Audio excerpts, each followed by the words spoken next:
भगवान से मांगने के संबंध में एक बड़ी ही सुंदर और मार्मिक कथा आती है। कथा शायद आपने नहीं सुनी होगी, इसलिए निवेदन है कि पूरा अवश्य सुनिएगा। एक बार भगवान श्री कृष्ण अर्जुन को साथ लेकर घूमने निकले। जाते जाते घने जंगल में जा पहुंचे। कुछ और आगे बढ़े तो वहां पर सुनसान मैदान आ गया। कोई पेड़ पौधा वहां नहीं। ग्रीष्म ऋतु थी, बड़ी गर्म हवा चल रही थी। अर्जुन को तीव्र प्यास लगी, लेकिन कहीं पानी दिखाई नहीं दे रहा था। उन्होंने भगवान श्री कृष्ण से अपनी प्यास की बात बताई तो भगवान ने कहा कि पता लगाओ। तलाशने पर जब दूर एक झोपड़ी दिखाई दी तो अर्जुन को वहां जाने के लिए कहा। अर्जुन ने वहां जाकर देखा कि एक सन्यासिनी तपस्विनी वृद्धा मां बैठी हुई हैं और उनके पास में पानी का एक घड़ा रखा हुआ है। अर्जुन के जान में जान आई।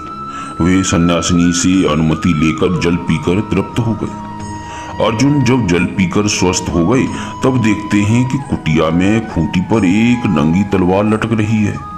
अर्जुन ने मन ही मन सोचा कि 80 वर्ष की अवस्था वाली ये तपस्विनी बुढ़िया अपने पास तलवार क्यों टांग रखी है इसने। संदेह निवारणार्थ उन्होंने पूछ ही लिया कि मैया, तूने यह तलवार क्यों टांग रखी है, इसका क्या प्रयोजन। इस पर वह गुस्से में आकर बोली, तुम जानना चाहते हो तो सुनो। इसे इसलिए टांग रखा है कि यदि अर्जुन और द्रौपदी मिल जाएं तो उनके सिर काट लूं।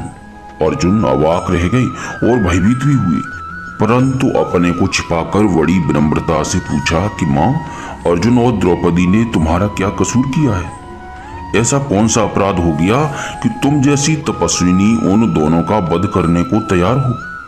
वृद्धा माँ ने उत्तर दिया कि तुम नहीं जानते, किंतु द्रौपदी ने बहुत बड़ा अपराध किया है।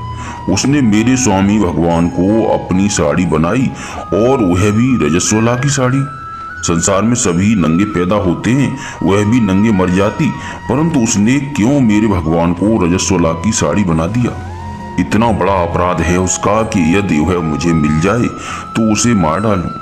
फिर अर्जुन ने कहा, माँ, तुम्हारी यह बात ठीक है, परंतु अर्जुन ने क्या अपराध किया। फिर वृद्धा माँ ने उत्तर दिया कि अर्जुन उससे बड़ा अपराधी है। जिनकी पूजा करनी चाहिए उनसे घोड़े चलवाए, जिनको अर्घ्य देना चाहिए या जिनके चरणों में बैठकर सेवा करनी चाहिए उस भगवान को अपना सारथी बनाया। उनके हाथों में चाबुक और लगाम दे दी, इसलिए वह भी अपराधी है। अर्जुन ने समझ लिया कि माई तो ठीक कहती है, और फिर चुपचाप भगवान श्री कृष्ण के पास आकर सारा वृत्तांत सुनाया। भगवान ने कहा, तुम ही सोचो क्या ठीक है, हम तो तुम्हारे हैं ही। इसलिए भगवान से प्रिय भक्तों सामान्यतः कुछ न चाहें, परंतु हाँ, एक बड़ी सुंदर बात को याचना भाव से भगवान को आत्मसमर्पित करके कुछ कह दें कि नाथ, बस तुम्हारी इच्छा पूरी हो।